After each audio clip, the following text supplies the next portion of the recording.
जनतेच्या प्रश्नांसाठी रस्त्यावर उतरणारी हीच ती शिवसेना। अहिल्यानगरात रामजी रेपाळेंचा कार्यकर्त्यांना बळकटीचा आदेश। शिवसेनेचे नवनियुक्त जिल्हा संपर्क प्रमुख रामजी रेपाळे यांचे अहिल्यानगर शहरात आगमन होताच शिवसैनिकांनी त्यांचे अभूतपूर्व आणि उत्स्फूर्त स्वागत केले। शिवसेना ही केवळ एक राजकीय पक्ष नसून ती सामान्य जनतेच्या न्याय हक्कासाठी लढणारी एक जिवंत चळवळ आहे।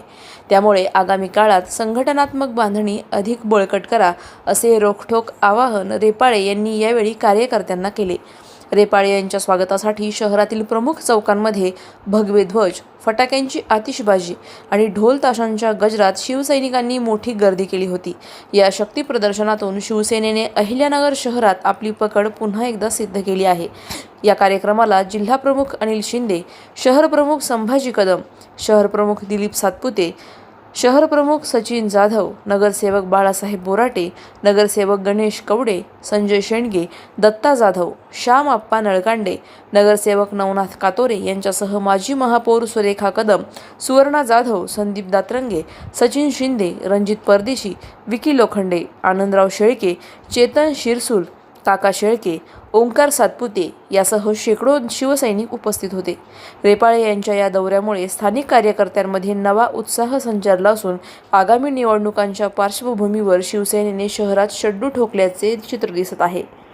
प्रतिनिधी स्वामी गोसावी, न्यूज 24 घडामोडी, अहिल्यानगर। मला आता अहिल्यानगर संपर्क जबाबदारी शिवसेनेचे मुख्य नेते आदरणीय एकनाथजी शिंदे साहेब यांनी दिलेली आहे आणि यादीचं सूक्ष्म सर्वेक्षण केंद्रीय निवडणूक आयोगाच्या माध्यमातून चालू आहे।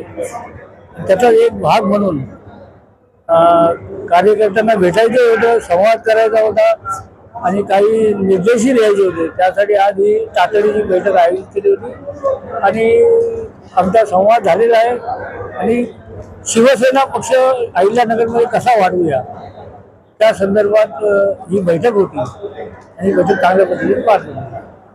शिवसैनिक हा 24/7 नेहमी काम करत असतो आणि तशीच शिकवण वंदनीय शिवसेना प्रमुख बाळासाहेब ठाकरे यांनी आम्हाला दिलेली आहे आणि शिवसेना पक्षाचे मुख्य नेते आदरणीय एकनाथजी शिंदे साहेब ते स्वतः 20-22 काम करतात। त्याच्यामुळे काम कसं करायचं हे आम्हाला सांगण्याची किंवा शिवसैनिकांना सांगण्याची गरज नाही आहे, परंतु शिवसैनिकांना थोडं प्रोत्साहन देण्यासाठी हे सगळं करावं लागतं आणि शिवसैनिक आता पेटून उठलेला आहे, कामाला लागलेला आहे। आपण पाहाल आता तर शिवसेना आणि पुढची शिवसेना याच्यामध्ये जमीन असण्याचा फरक आपल्याला दिसलेला राहणार नाही। अशाच बातम्यांचा आढावा घेण्यासाठी आजच आपल्या YouTube चॅनलला सबस्क्राईब करा। बातमी आवडल्यास लाईक करा आणि इतरांपर्यंत शेअर करा।